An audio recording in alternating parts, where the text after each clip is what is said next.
Hey crafters, this is Mai here. So today what we are going to do is we are going to put together our layered Halloween pumpkin house. I will be using all of my art glitter glue here for gluing.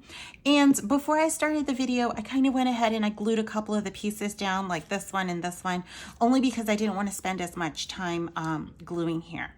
So as you can see, I have all of my pieces. They're kind of stacked up in the order that I want for gluing. I'm going to glue some of these smaller pieces down first, and then we will work our way down. So I'm going to start up here with this window. I also have my tweezers here. I may use them, I may not. I've already got glue all over my fingers, so we're just gonna have fun today. Okay, so I'm going ahead with this one, and I am just kind of adding the frame of the window right on top here, and I'm holding everything between my fingers as I'm gluing. I'm using my fingers as my guide to get all of my pieces lined up here. So I'm going around, I'm just adding it right on top. If you've got some glue seeping through, it's okay. It's not going to be the end of the world here. I'm going to go ahead and do this one. I already did this one on my own and this one here, but I'm going to do this one with you guys so you can see just the layers and how they glue together right on top. Hopefully I'm still in my camera. I can never tell sometimes. Okay, so I'm just adding the glue here to the back, just kind of going everywhere.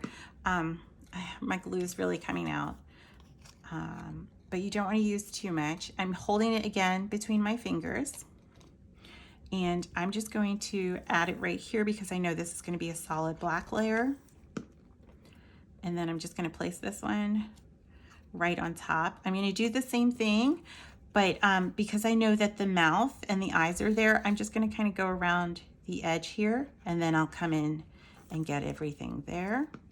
And then placing this one right on top. And then I'm going to do the same thing here with kind of like the ledge of the window, just adding a little bit of glue there and then placing it right on top.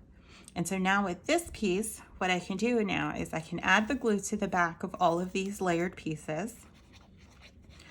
And then this, I will layer it right on top here and place it right on top. And this will just automatically kind of get it in the right position for me with the alignment in the house here.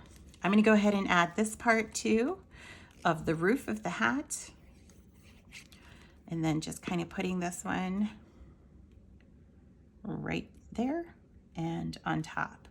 Okay, so let's work on the door here. Now, I sized mine so I could cut it on 8.5 by 11 cardstock.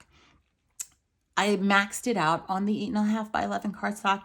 If you wanted to make it smaller, you definitely could. But if you're going to make it smaller, I'm going to recommend that you get rid of this white layer with the door, only because it's going to be really hard to cut this piece here. And I would just get rid of it if you're going to really make it much smaller than much smaller on an 8.5 by 11 cardstock sheet there. Okay, so as you can see, I'm holding this one here just between my fingers, and I'm just going to use my fingers as the alignment here, and then just kind of layering it right on top there. Now for the white part of the door, again, I'm going to hold it here between my fingers. Well, you know what? I'm actually going to put it down because this part's just really delicate here. I'm just, you know what? Let's use tweezers. Okay. And when you're going around and just adding the glue to the edges here, you don't have to go crazy with it. A little bit will go a long way here. So I'm just adding little bits and pieces, even along here with the bottom. And then adding it right here and then along the edge. Same there. Okay. And then I'm just going to layer it right on top here. And then pushing it into the right position before that glue has a chance to dry. So like I said, if you're making yours really small on 8.5 by 11 cardstock, just cut out this white layer. Don't even bother. Don't even bother with it because it's not going to be worth it. It's going to aggravate you in trying to get it to cut, and it's just going to shred. Because even this one here, which was maxed out on the 8.5 by 11, I had to slow this one down. I cut this layer on the cardstock for intricate cuts setting, and I used a newer mat to make sure that it stuck and it didn't lift up as it was cutting, just to make sure that it would work. And it did, but if you're going to go smaller, I just highly recommend that you just skip that layer. All right, so for this one here, you just kind of want to make sure that you're getting it at the bottom. You're just going to eyeball it right there in the center. There's no like perfect spot, and I didn't add any guidelines to help you to get it in the right spot, but that's good enough. All right, and so I'm going to go ahead, I'm going to place this one down too on my orange layer. Oh, so the orange layer as well. This one you had to draw those lines on, right? So I want to show you what I used. I used this marker. It's a tawny color, so it's more of a brown than it is an orange. But if you had an orange one that you wanted to use, you could do that as well. The lines just kind of add something to the pumpkin appearance. So it looks more like a pumpkin. You could have left the lines off if you wanted, if you didn't have a marker, or you could draw them on by hand if you don't have a marker that you can put into your machine. That's your choice. There's lots of options here. All right, so I'm going to go ahead. I'm adding the glue here, and I'm going to get this lined up at the right position because I'm going to use the bottom part of this broom to line it up, and then I'm just pressing it down. Okay, and so this one here I'm going to line up, and I can line it up right here because of the excuse me, the oval part here of the ghost, and so that's going to get it in the right position for me. This one, again, you could just kind of eyeball it to where you want. I mean, I would kind of put it on the same line as the one on the opposite side, just for aesthetics, I think, with the appearance. And so I'm going to do that right about there. And then for the pumpkin, you've got the grooves here at the bottom of the house to help you to line those up. And so hopefully I'm still in my camera. Like I said, I always feel like I'm going out of view. All right, and then now for the roof part. So you can see too that the lines don't go all the way up at the top. I didn't feel that it was necessary to carry them up there because it's going to be hidden by this part of the roof. And I'm just lining it up right there.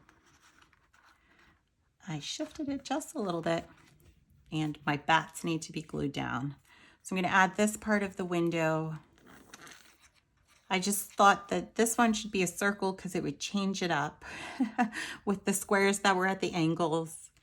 It would just change it up. And so the bats, when you go to glue the bats down, you do kind of want to make sure that you are placing the bats so that way it will cover where the two lines would meet.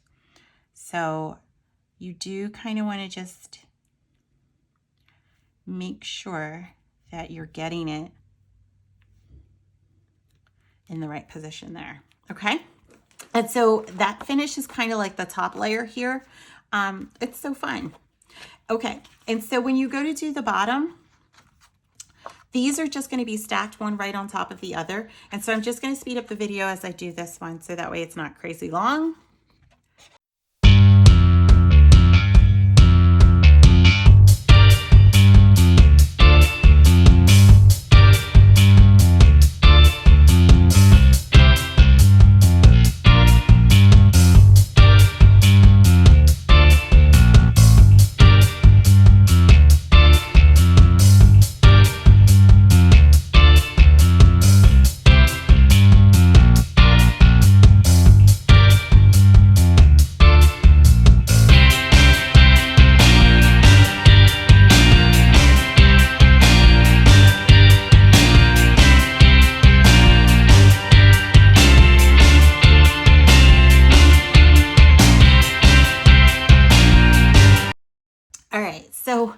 just going to glue down this top layer. And you just want to kind of take your time as you're gluing just to make sure that you're getting everything lined up here. I think I was a little bit off, but for the most part, it's right. And there we go. So this is just another one of those fun layered paper projects that if you wanted to, you could hang this one up by just adding a little bit of a hook to the back using some twine. Or if you wanted to, you could use like craft squares that are like the foam ones, and then you could just put it on the wall. Or you could press it up against something like on a table or something like that. Okay, so thanks so much for watching this video. Be sure to like it, subscribe to the channel, and I hope you have fun crafting this one. Thanks for watching.